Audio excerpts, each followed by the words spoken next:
Railway police સ્ટેશનના ગુનાના કામે ચોરીમાં ગયેલ મોબાઈલ ફોન રિકવર કરી આરોપીને પકડી પાડી અનડિટેક્ટ રહેલ ગુનો ડિટેક્ટ કરતી Surat railway police GRP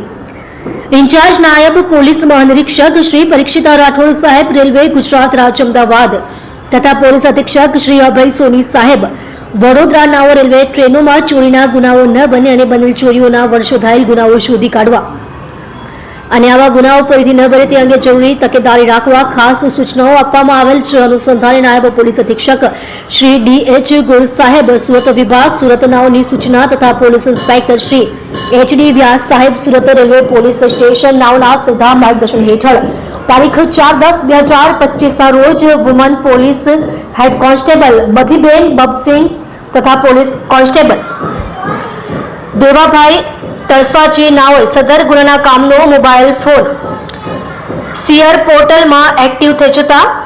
technical analysis કરી સદર મોબાઈલ ફોન વપરાશ કરનારા નંબરના એસટીઆરના આધારે તેનું નામ સરનામું મેળવી તેના જણાવેલ સરનામે જઈ તપાસ કરતા હાજર મળી આવતા તેનું નામ સુનિલભાઈ રાજેશભાઈ જાતે વાઘરી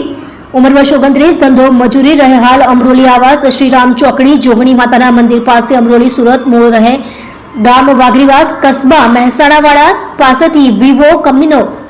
Y300 મોબાઈલ મોડલનો બ્લુ કલરનો મોબાઈલ ફોન જેની કિંમત ₹28,900ની મત્તાનો પંચનામા વિગતે કબજે કરી Surat railway police station part A ગુનો રજિસ્ટર્ડ નંબર 2025 ભારતીય ન્યાય સંહિતા 2023ની કલમ 303(2) મુજબનો અનડિટેક્ટ રહેલ ગુનો ડિટેક્ટ કરી કાયદેસરની કાર્યવાહી કરવામાં આવેલ છે।